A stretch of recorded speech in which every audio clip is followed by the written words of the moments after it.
Hello friends, आज हम देखेंगे क्लास 8 की जियोग्राफी का एक important chapter human resources. So human एक यूनिक एंड बेस्ट रिसोर्स है पूरे हमारे वर्ल्ड का। सो ह्यूमन रिसोर्स एक डिफरेंट रिसोर्स है in the field of education, health etcetera. So इन सब फील्ड में ह्यूमन रिसोर्स एक डिफरेंट रिसोर्स है हमारे पूरे वर्ल्ड के रिसोर्सेज से।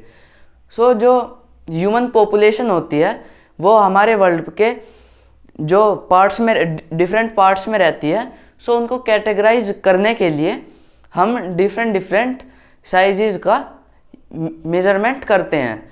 सो जैसे जब ह्यूमन एवरी 10 ईयर्स में एक सेंसस रिकॉर्ड किया जाता है जो कि काउंटिंग ऑफ पॉपुलेशन होता है in the world. So her 10 years में हेल्ड किया जाता है। सो अब देख लेते हैं हमारा नेक्स्ट टॉपिक है distribution of population. So population को पॉपुलेशन डिस्ट्रीब्यूट एक फिक्स एरियाज में है। जैसे most of the population plain areas में रहना पसंद करती है जिसमें उनको हर रिसोर्सेज मिलते हैं, और most of the population densely areas plain सी होते हैं। सो माउंटेन और हिली एरियाज़ में पॉपुलेशन बहुत कम होती है, और कुछ हार्श क्लाइमेट में भी पॉपुलेशन बहुत कम होती है जैसे Sahara desert and cold desert. So इन सब में पॉपुलेशन बहुत कम होती है, और हॉट डेजर्ट जैसे सहारा, सो इन सब में भी पॉपुलेशन कम होती है। ये प्लेन्स होते हैं पर जब भी पॉपुलेशन कम होती है। So friends, most of the population plains area पर ही रहती है जैसा कि हमने पहले डिस्कस किया। सो हिमालयाज एंड एल्प्स माउंटेन्स जिन पर थोड़ी बहुत पॉपुलेशन रहती है, माउंटेन में सबसे ज़्यादा हाईएस्ट पॉपुलेशन इन्हीं थ्री माउंटेन्स पर पाई जाती है। सो माउंटेन्स पर वैसे बहुत कम पॉपुलेशन रहती है। सो अब कुछ रीजन्स देख लेते हैं जिनके कारण पॉपुलेशन डेंसली होती है और कुछ जगह पॉपुलेशन कम क्यों होती है। सो हमारा नेक्स्ट टॉपिक है factors affecting distribution of population. So इसमें कुछ फैक्टर्स आते हैं जो कि फर्स्ट है टोपोग्राफी। सो टोपोग्राफी एक मेजरिंग स्केल हम इसको बोल सकते हैं। सो कुछ एरियाज प्लेन होते हैं और कुछ हिली एरियाज होते हैं जो कि हमने पहले अभी डिस्कस किए थे। सो इसी को हम टोपोग्राफी बोलते हैं। सो प्लेन एरियाज में मोस्ट ऑफ द पॉपुलेशन रहती है क्योंकि वहाँ पे रिसोर्सेज ज़्यादा होते हैं और वहाँ पर फार्मिंग भी इजीली की जा सकती है। पर हिली एरियाज में लीस्ट पॉपुलेशन रहती है बहुत expect of plain areas. So plain area जैसे प्लेट्यू ऑफ गंगा, सो वो सबसे डेंसली पॉपुलेटेड एरिया है पूरे वर्ल्ड का, और कुछ पॉपुलेशन माउंटेन्स पर भी रहती हैं जैसे हमने पहले डिस्कस किया था, जैसे हिमालयाज, एल्प्स, एंड्स।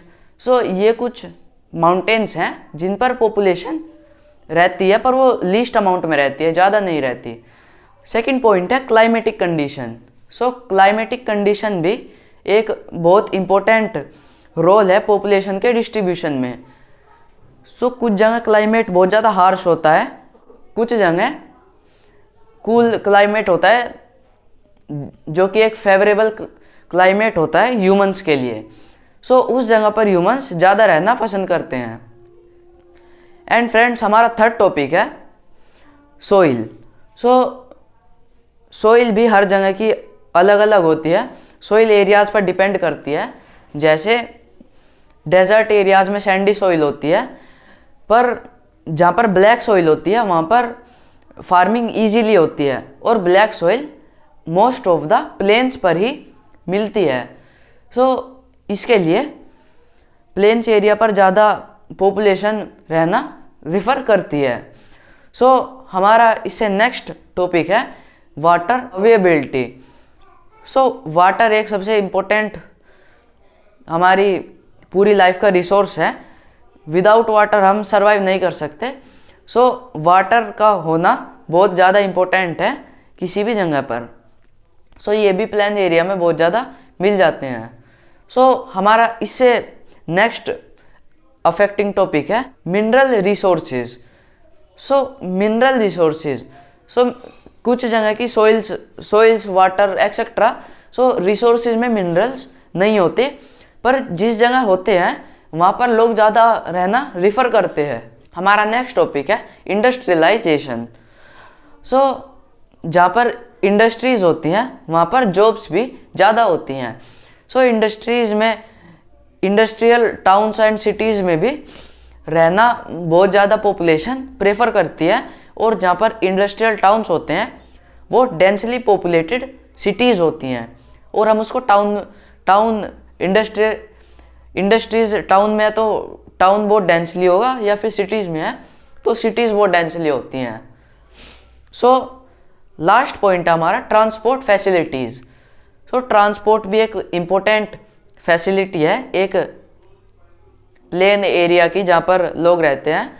सो ट्रांसपोर्ट से हम किसी भी सामान को इंपोर्ट एक्सपोर्ट करते हैं, जो कि इंडस्ट्रियलाइजेशन में हेल्प करता है। सो ये भी एक इम्पोर्टेंट पॉइंट है। सो अब देख लेते हैं चेंज ऑफ पॉपुलेशन।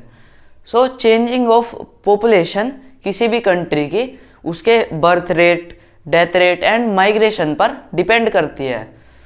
सो जो बर्थ एंड डेथ रेट होता है उसको ऐसे मेज़र किया जाता है कि 1000 पीपल्स की डेथ पर एक बर्थ को, ये एक रेशियो है 1000:1 का, जिसमें 1000 डेथ एंड 1 बर्थ। सो इससे हमारी पॉपुलेशन मेज़र की जाती है। और माइग्रेशन, जिसमें किसी भी कंट्री से कोई भी पर्सन शिफ्ट करता है, सो वो भी बहुत माइग्रेशन अफेक्ट करता है। सो हमारा नेक्स्ट पॉइंट है पॉपुलेशन कॉम्पोजिशन। सो पॉपुलेशन कॉम्पोजिशन में हमारा एक ये चार्ट दिया जाता है जिसमें जो सेंसस के रिकॉर्ड होते हैं जेंडर के, वो दिखाए जाते हैं किसी भी कंट्री के। सो जैसा कि आप 2011 का अभी मैप में देख सकते हैं। सो ये होता है हमारा पॉपुलेशन कॉम्पोजिशन। सो फ्रेंड्स, अब देख लेते हैं edge structure. So edge structure का एक इंटरेस्टिंग टॉपिक ये है कि एज स्ट्रक्चर पिरामिड हम इसमें पढ़ते हैं। सो एज स्ट्रक्चर पिरामिड में 3 कैटेगरीज आती हैं, जो कि 0 to 14 एज होती है, और 14 से 65 तक, 15 से 65 तक, और 65 के बाद। सो ये 3 कैटेगरीज होती हैं, जिसमें 15 to 59 इनको एक वर्किंग पॉपुलेशन माना जाता है, पर 14 से बिलो और 16 से अबव उनको डिपेंडेंट पॉपुलेशन में काउंट किया जाता है। सो अभी आप ये इमेज में देख सकते हैं जेंडर रेशियोज। सो कुछ कंट्रीज़ में फीमेल ज़्यादा होती हैं, जैसे यूरोप, अफ्रीका। सो इन कंट्रीज़ में फीमेल्स की पॉपुलेशन ज़्यादा है, पर इंडिया को, केरला को छोड़कर और किसी भी स्टेट में फीमेल की पॉपुलेशन इक्वल नहीं है, जो कि आप ये इमेज में देख सकते हैं। ये 2011 का सेंसस रिकॉर्ड। सो कोई भी स्टेट में और केरला को छोड़कर वुमेन का रेशियो इक्वल नहीं है। सो हमारा नेक्स्ट टॉपिक है लिटरेसी। सो लिटरेसी भी एक बहुत इंपॉर्टेंट पार्ट है एक कंट्री के डेवलपमेंट का।